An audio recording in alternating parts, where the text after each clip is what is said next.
ika'y tumitingin, pero ang alam ko ay magkakilala na tayo. Di ko lang matandaan kung kailan ba ito at saan. Basta't ang nararamdaman ko lang ngayon ay ibang klase talaga, para bang kanyo na sinindihan mo gamit ang iyong pagmamahal. At nag-aalab na pag-ibig kinalabasan, pero hindi pa tayo natatapos doon, dahil di ko to masabi bakit ba nagkagano. Ang pagmamahal ay di basta-bastang gawain, di mo kaya sa huluhin ang bawat nilalaman. O sana ay matuloy ko na din ito, nasabihin sa iyo na nahulog na ako. Bakit ba kasi ang ganda-ganda mo sinta? Gusto ko lang ipaalam na mahal na nga kita, ha?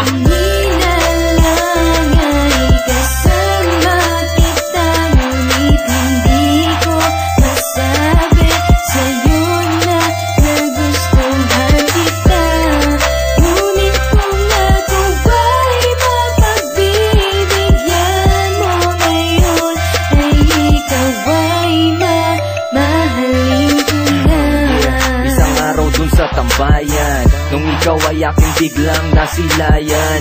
Gusto ko sanang tanungin ang iyong pangalan at tanungin sa'yo kung okay ka lang ba dyan. Pero ang totoo ay gusto kong malaman mo na nabighani mo ang puso ko at isip ko.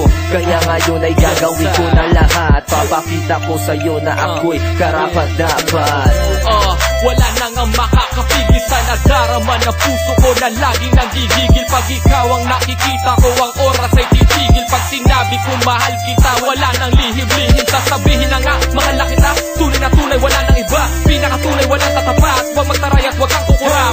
Pagkat alam ko na ako lamang sa'yo ang nararapat, at ikaw lamang ang tinatangi ko't pinapangarap. Ngayong nagkita na ulit tayong dalawa, gusto ko sana na sabihin ng nadarama. Kasi hindi ko na to kayang patagalin pa, dahil mahal na kita simula nung una pa. Gusto ko sanang magkasama ka at wala nang iba pa.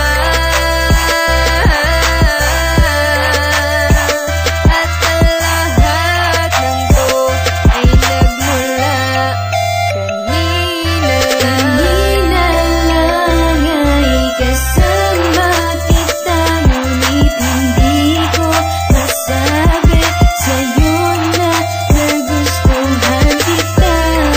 Ngunit kung ako ba'y mapagbibigyan mo ngayon, ay ikaw ay mamahalin ko na. Sir, I'm a bit nervous about being here today. Still not real sure what I'm going to say, so bear with me please if I take up too much of your time.